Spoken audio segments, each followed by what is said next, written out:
Before we get started, I just wanted to give you a quick primer on technology forecasting, which, as I told you, is what we do.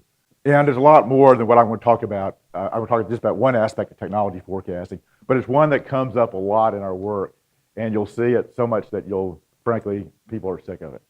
But since I got new people in the audience that aren't sick of it yet, I'll go ahead and say a few words about it and spend a little bit of time on it. And that's substitution analysis. And this is basically how new technology is adopted in the market.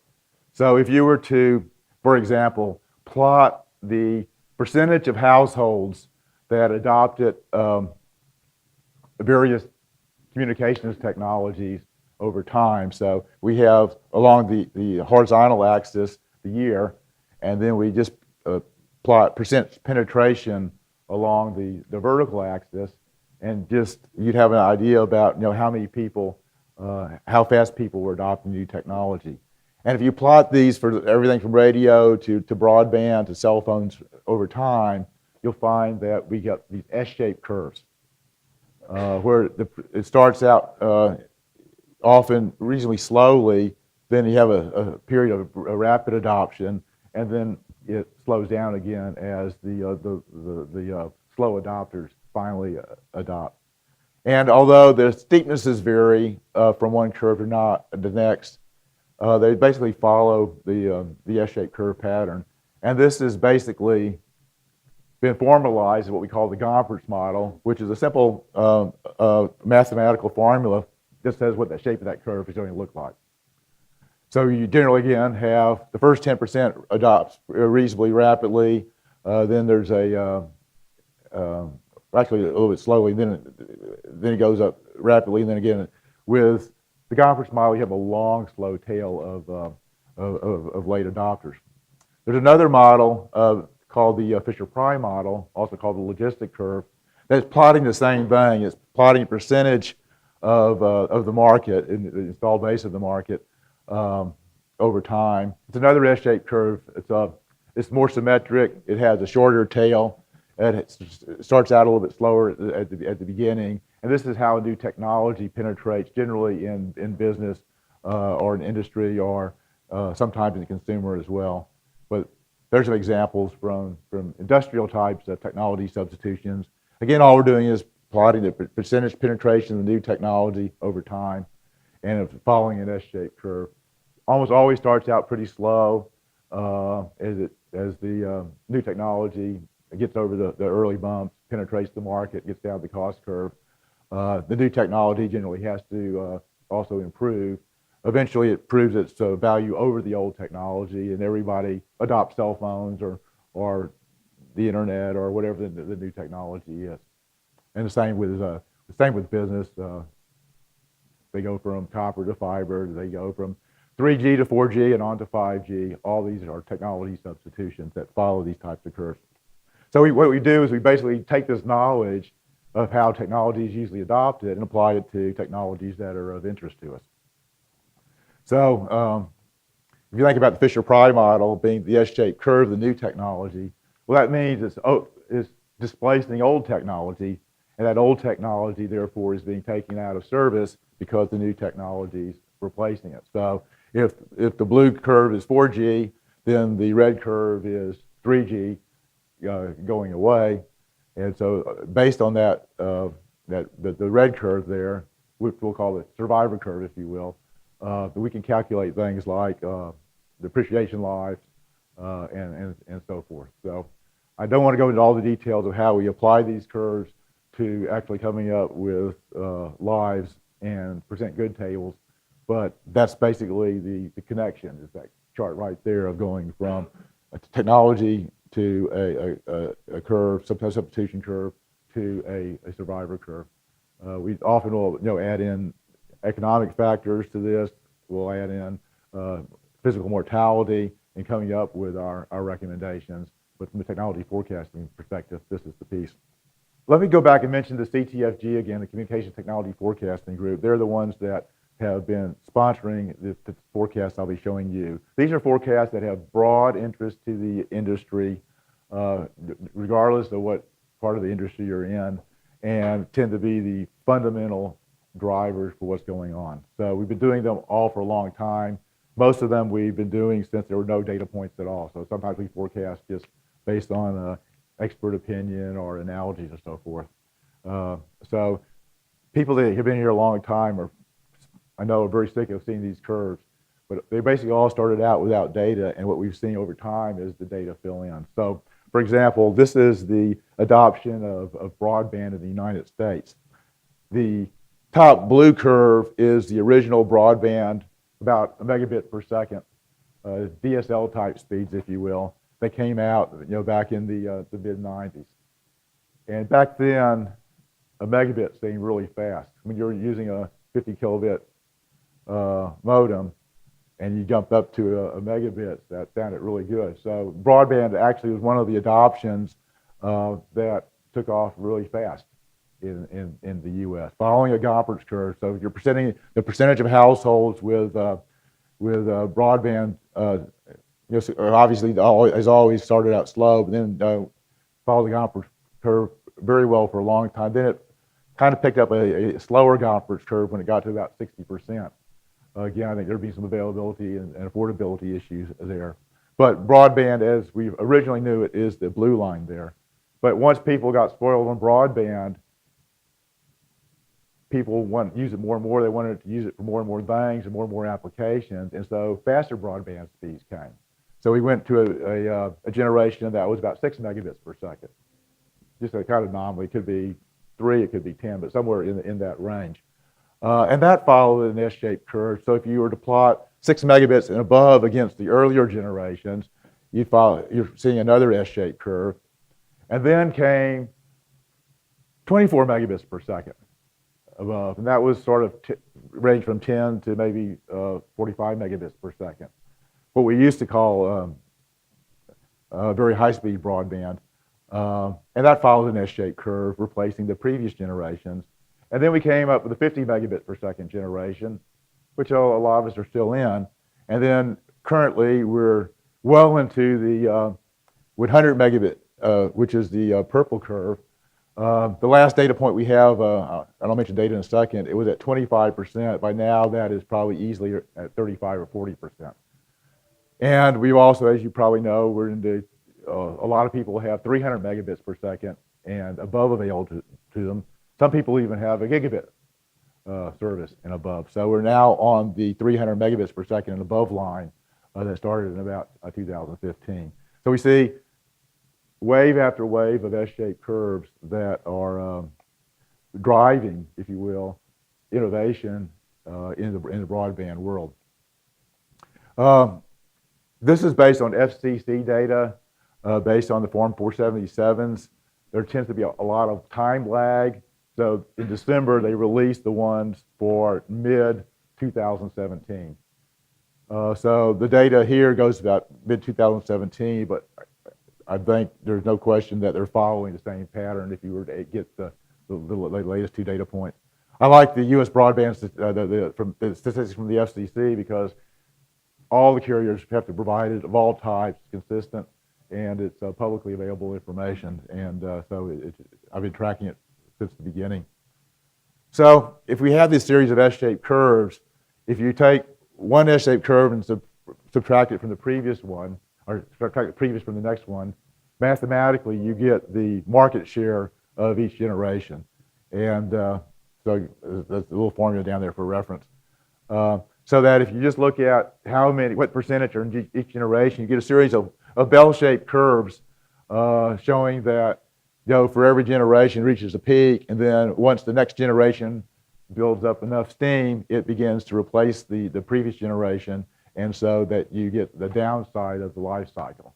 So each of these curves starts with the very first of the technology that's replaced of that type. It traces its path as new additions come in, it reaches a peak, and then they start being removed.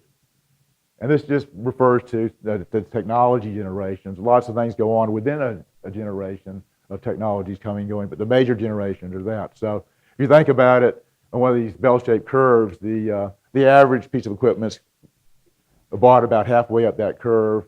The average piece of equipment comes out about halfway down that curve. not accounting for mortality and economic factors, then that gives you an idea about what the overall lifetime of technology might be from a technology perspective. And of course, if you're late in the life cycle or even anywhere past the peak, that downside curve can give you an idea about what the technology-based life of the technology might be. Now, these curves that I've shown you are pristine and all, but they've had some real life impacts on our industries. So this is a plot for DSL, which was the pride and joy and mainstream technology for the telcos in terms of millions of connections. This is real data. And by the way, we forecasted well before the peak that this was going to happen based on the curves I just showed you. But you can see the bottom fell out of this market in a very short period of time. 2010 or year in 2009 was the peak. This is year in 2019. So in just 10 years, it's gone from 20 million connections to very, very few. The only people that still are using DSL are people that have to, because they don't have an option. Now, this was doubly bad news for the telephone companies because they were seeing another technology substitution going on for 20 years, and that was the substitution of wireless for wireline telephones. So if you were to plot, the blue line here is showing the millions of connections on landline telephone, and it's declining. Then, well, at least we had broadband to add to that. Well, if you add broadband, you get the black line here. So their total connections are still going down. So broadband's not going up enough to make up for the loss in narrowband. Plus, they're having to change from what standard broadband, in other words, DSL, to something fast enough to keep up with the market. So they have to go what we called, when we first started doing this, very high-speed broadband or VHS broadband. But that was 10 megabits per second and above. And now most people are well into hundreds. So what they've had to fill in with is that. So this is a plot for telcos of their broadband connections. You notice that even the broadband connections haven't been going up; they've been going down. DSL's gone away. VHS is still there, but we don't see much growth there. And here's kind of the reason why. Those S-shaped curves I showed you earlier have some implications for how fast you need to make the technology available. And so basically, if the green line, the lower line, is the subscribers, the forecast that I just showed you, for example, for 100 megabits per second, you actually have to make that technology available as a carrier to your customers at a much faster rate. You got to get the service in place before somebody can subscribe to it. And that's the purple line there, required availability. So the purple line there is that line again. And what this shows is that back when 10 megabits per second was the standard required availability, the telcos are actually, their penetration of deployment was where it needed to be in terms of very high-speed broadband. But then came the 50 megabits per second curve, and that's what was required to be competitive, and they fell behind that. And then the 100 megabits per second, where we are now, is a point of entry, and their overall VHS adoption is okay, but again, they fall behind. But the data rates aren't there. And so the story is, unless you can provide 100 megabits per second, which is very hard to do on copper, you can't compete in this market, which is the reason why that's flat. On the other hand, the cable companies, this is from Kagan, have managed to increase their broadband customers because they've been able to match the bandwidth requirements that are shown in those curves I showed you to start with broadband. So the key thing about these curves and why we do them over and over again is they tell you what you need to do in the network to be competitive. So if you want to be competitive in 2020 and in the 2020s, it's got to be at least 300 megabits per second and probably eventually a gigabit per second. I remember when people wondered why in the world we needed 100 megabits per second. And now I have people stay at my Airbnb that visually is high-tech Austin, where 100 megabits is not fast enough. They want a gigabit. So a lot of that second wave technology that we talked about, like AR, maybe some of the reasons why we're going to need that is faster speeds. But if you follow this pattern, year after year, decade after decade, it indicates that that's where we're going to need to be. So that's the takeaway from that. So broadband summary, we're on the 100 megabit per second is standard now. That's kind of what you have to have. 300 megabits is optimal a second. You got to keep investing to make that happen. A lot of that investment is going to be in fiber. So in the case of the cable company, it's fiber deep. In the case of the telcos, it's fiber to home, or at least fiber as far into your network as you can get it. We have competition from 5G wireless coming in to make things a little bit more murky. It's arguable about how much the wireless 5G will replace the wireline, but we know there's going to be at least some impact. And telco copper is doomed. It's been doomed for years, but the final nails are going in the coffin as we speak. Okay, now I'd like to turn to video. This is something we've been forecasting for some time. You've seen versions of this in previous, the old timers have at least. Of this, again, we've been filling in data as we've gone along. Our main data source for the online video is Nielsen, who does pretty much continuous types of surveys of television usage. A lot of that's only privately available if you give them lots of money, but occasionally they publish things. And what I generally do is go scavenge for the things they publish and try to put together a story based on that. They don't always publish everything, and they change their metrics and what they measure and what they call things almost continuously. So a lot of what I do is just trying to figure out what the hell they're doing. But it always tells a story of what's going on. So, and I'm going to start with just viewing spent on average. So this is how much time people spend viewing various things, basically hours a month per population. So if you look at, we'll start with just the total video. And what I mean by video is I mean like watching things on television or watching the equivalent of television on a smaller screen. I'm not talking about video games. That's something different. I'm talking about kind of programmed or video. If you just look at the average hours spent per month, and that actually has stayed pretty constant at total video line. In fact, it stayed amazingly constant. And what we've done here is broken that down between traditional television, which includes things like cable TV and satellite, telco TV, and watching your television connected to some type of internet device, whether it's a Roku or a PC even, or some type of connection that lets you get things like Netflix, for example. So those two things are kind of watching traditional television. And then the new technology, in this case, the one starting as substitution, is online video, like on a PC or a tablet, or watching a movie on your cell phone. And for all the talk and attention paid to it, people are still generally watching television on television. There is a substitution going on, but it's pretty slow.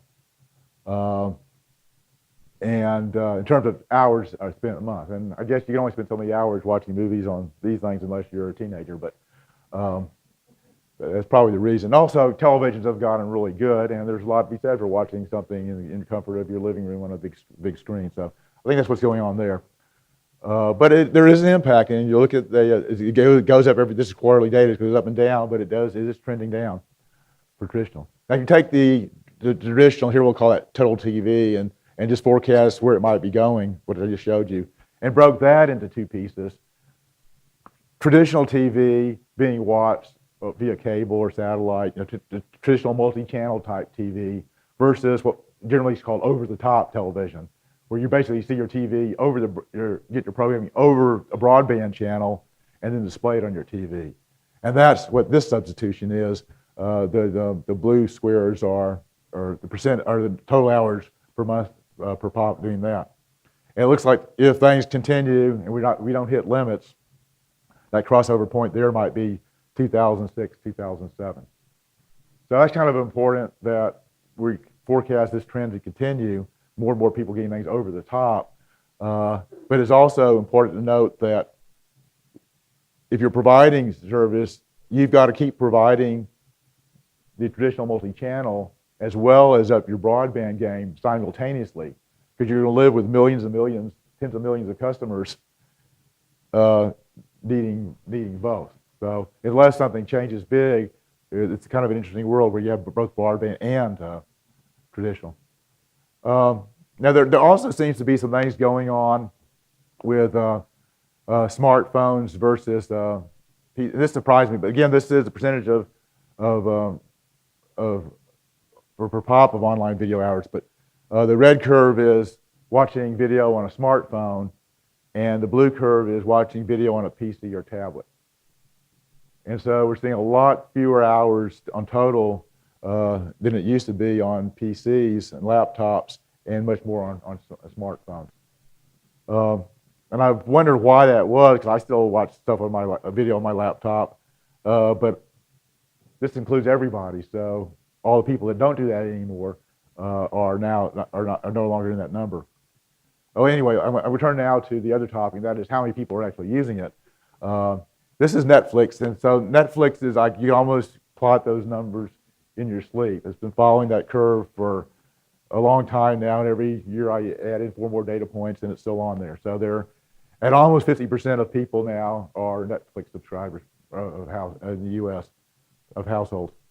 Now, if you look at online video, that of course explains why this is millions of users now of internet video. So the TV connected to the internet in terms of users has certainly increased. Unfortunately, the latest data from Nielsen has gone from weekly reach to monthly reach. And of course, monthly reach is less than the weekly reach in terms of the number of subscribers.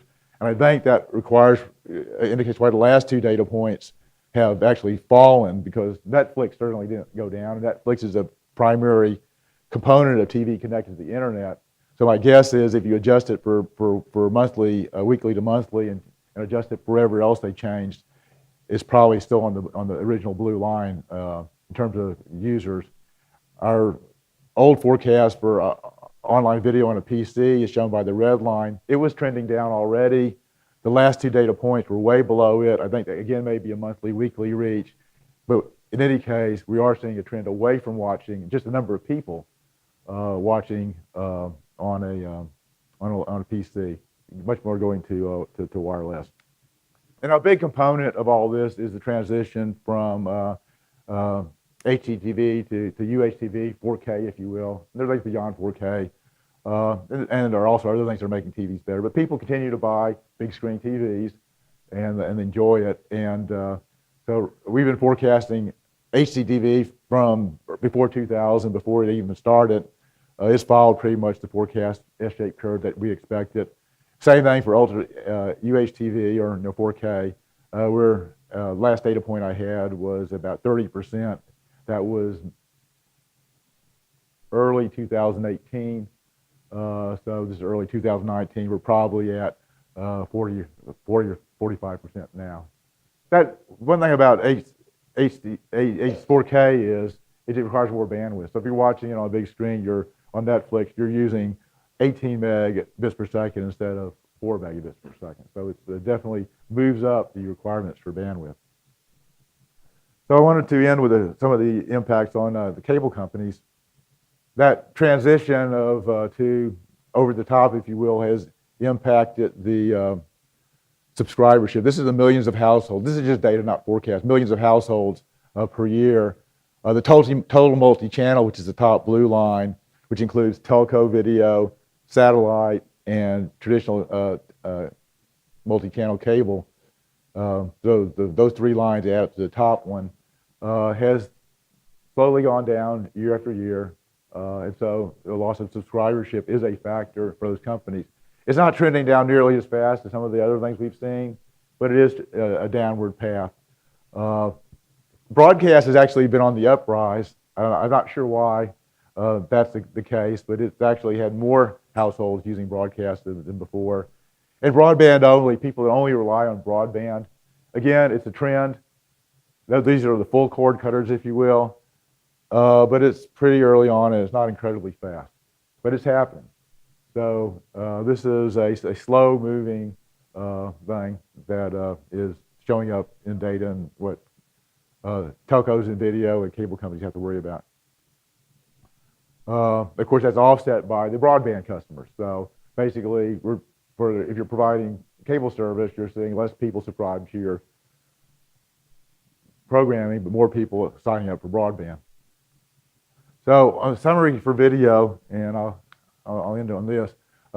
Cable companies, they'll probably face this continued loss in multi-channel TV subscriptions. I think it's just kind of built into the system. There's things they can do to slow it down. There's some stickiness to it, sports, for example, but the over the top is going to be the long-term technology, so we'll see that. But you got to, as I said, you got to provide the both simultaneously. So that means that all investment has to be directed to maintaining the previous product as well as enhancing the broadband. And then thrown into the mix, and we'll talk a lot about this in the next 2 days, so I won't mention it more, is just what's going to happen with 5G and how that's going to impact online video. And then finally, and we'll get back to this more as well, for cable companies, that means they're going to have to invest in broadband and putting in more fiber deep and so forth to get up the broadband curve to keep up with that and continue to provide multi-channel without a really obvious increase in revenue streams. Because the multi-channel, is probably, that is all it's going to get to be. And broadband is, we trying to reach what people will pay for that. And people expect to get year after year better broadband for the same price. So I'm paying now for 100 megabits per second what I paid for 1.5 megabits per second, 15 years ago, and what I paid for 10 or 20, 5 or 10 years ago. So it's a conundrum. It's something that the companies have to deal with financially, but we also have to deal with as assessors and appraisers and so forth. Okay, with that, I'm going to turn the program over to Ray to talk about TFI's wireless forecast. From the early 90s to the last couple of years, we've been forecasting the number of people connected to the network. And we were also very interested in the growth of data and the growth of people connected to the network. Most recently, we have been much more concerned about people using data-only devices and machines connected to machines in the network. And as the market grew toward saturation for voice-type services, the connections continued to grow right through 100% rather than tailoring off at around 80% or so as we would have normally expected from our models. But we went right through the sound barrier. We crossed 100%, and we're marching on. So what's happening? We have to stand back and look. For a while, some people had more than one telephone. Some people carried two for various reasons, but more and more, what's being added now is data-only type devices. And so the most recent growth, we think, is data-only. People that actually have a phone is about 88% of the population. There are still people out there without a phone, even though the connections are over 120% now. And the same is true worldwide. There's more cell phones in the world than there are people, but that doesn't mean that every person in the world has a cell phone or a connection. And so the future of connections in the network above and beyond what we have now is not more people carrying a telephone to talk. Very little growth there. It's about the Internet of Things and machine-to-machine and data-only type devices. And we hear numbers thrown around talking about the Internet of Things. How big is it? How many will it be out there? And most often we're talking about many billions. But when we look a little deeper, that's a worldwide forecast to start with. And we're interested in the number that will be in this country. And so we factor down once to get it to how many are going to be in the U.S., and then we're concerned about how many will be actually be connected to the network. A lot of them will be connected in various ways over the internet. Over direct connections, various other technologies, but device-to-device type connections rather than actually like a SIM card and connecting over the cellular network. So we factor down, get it to US only, we get it to how many will actually be connected, and we're down to hundreds of millions. We don't know exactly how many. We certainly don't know exactly how many, but we think the universe or the potential out there is in the hundreds of millions. And so our forecast on what we're tracking right now from it's around 100, currently around 150 million, and growth very much as we've seen, same pattern as we've seen in the early years where people were adopting cell phones to talk with other people. But when we do the breakdown, we see the saturation of standard connections, people talking to people, and we see the growth all going in data only or M-to-M type connections. It's going to be different. The demands on the network will be different. What we need out there in place for this growth to continue will be very different. M-to-M has a vast range of data requirements, from very, very low, ultra low bandwidth to ultra high bandwidth. Plenty of things may be just a simple signal of an alarm when your washing machine overflows or something, runs out on the floor to send you an alarm. Maybe one little signal once every several years, hopefully, maybe never. And other things will be real-time video, constantly monitoring in high definition, and the connected cars, a lot of things with very high data requirements. So it's a vast range of bandwidth requirements. And it also needs different type geographic coverage.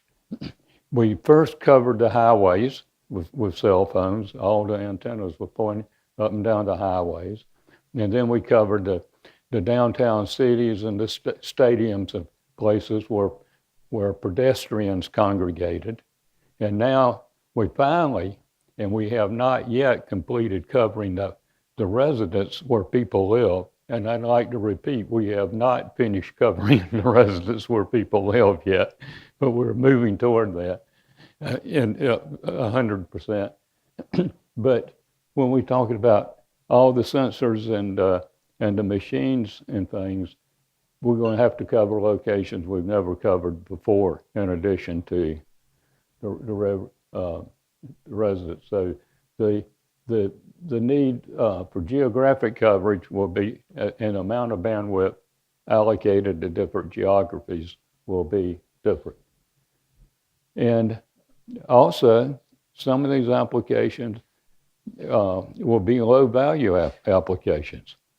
We need them, and it's good to have them, but we really, because of what they're doing, and the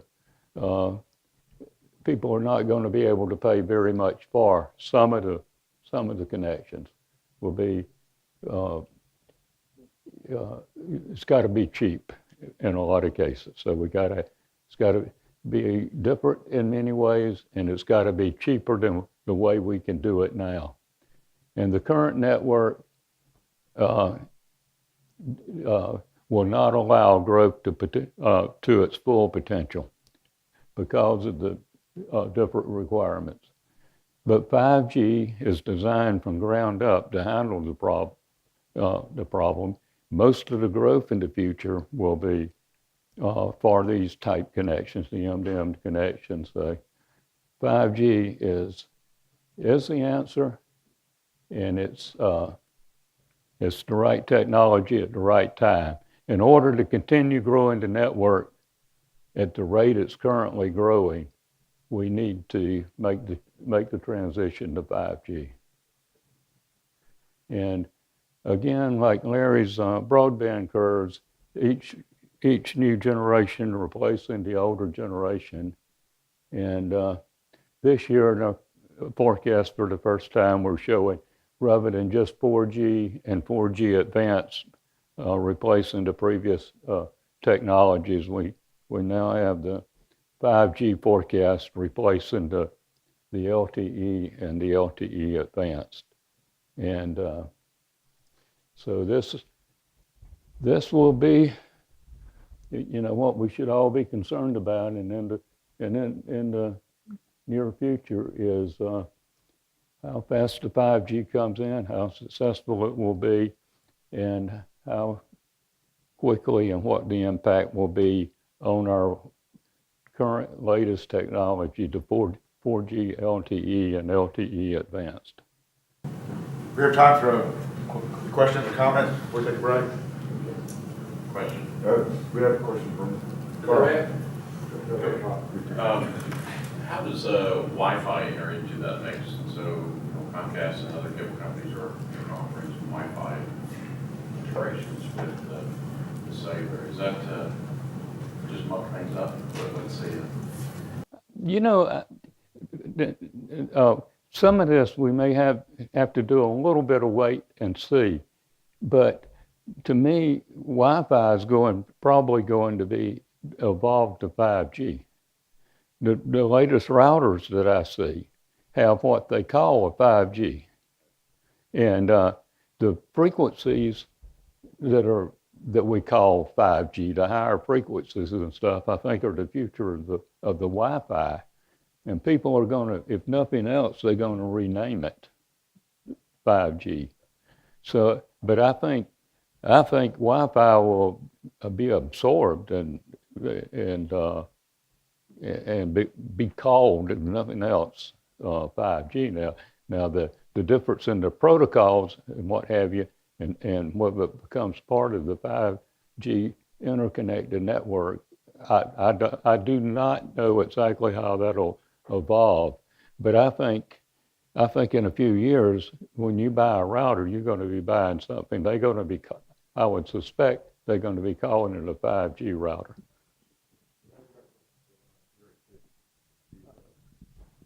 Yeah, Ray, could you put that last slide back up? That, in my experience, is the most misused slide in valuation. The reason is people look at those curves and they look at the beginning point and end point and suggest that should be the life of the widgets that make up the equipment. Of course, during that life cycle, there are many different introductions of newer technology within that generation, right? Absolutely. But on the network side as well as the device side. And what we generally do is a lot of the devices are backwards compatible. So a device can work on a 3G network or a 4G network. And if 4G is not available, LTE is not available, it'll fall back to a 3G. Well, our account would put it in the 4G bucket, even though it can use 3G. Same thing with 2.5G. So there's probably a lot more 2.5G out there than the peak of the curve as far as devices go, and they're still using the network some. But the same device is using the LTE network as well. But every generation, other than analog, I think, and analog has some enhancements on the drawing board, but all the digital generations have had some upgrades within the generations before we moved on to the next technology. And everyone at the time of introduction, before the standard was ever completely finalized and blessed and said, this is truly 4G or this is truly 5G, people have came out and put in a lot of the technology that would be forthcoming. And we've had these 5th generation technologies, or the early introductions aren't full blown. And so we come out with 3G and then 3.5G and 2G and 2.5 and then 4G and 4G advanced. And then we coming out with 5G. And like I said, we're seeing a lot of things called 5G, but we're not really sure we got 5G yet either. You know, like I said, the routers you buy, they're going to say they're 5G. And so, yes, we do continue to get. So Ray, would you agree that those curves aren't useful for predicting the life of any piece of equipment in the wireless industry? It's for predicting the life of a generation of technology, but not for widgets. Correct. Do you agree with that? Yes, I agree with that. Thank you, Ray. And then the other thing about those is the point I was making when I was talking, that if you are going to use it for that as an entire generation, the average widget would be purchased well at that curve, and the average widget will be retired well before the downside of the curve. So the average life over the entire generation of the generation is actually sort of the midpoint. So it's be under 10 years each of those cases, between 5 to 10 years. 8 is probably the average up there. With 4G, a little bit longer. So You got they're useful in a way, but they're useful more as an upper limit, and you have to know what they actually mean, which is.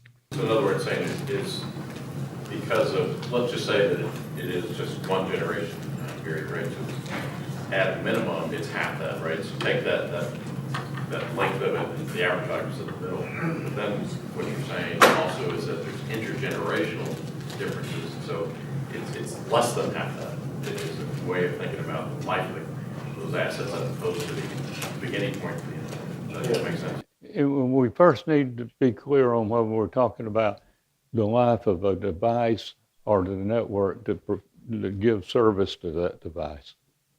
And it's quite two different issues. And the people that sell smartphones and devices, the product life cycle and the growth rates of the product can be quite different and quite a bit shorter than the generation life. There can be a lot of product life cycles within a generation of technology.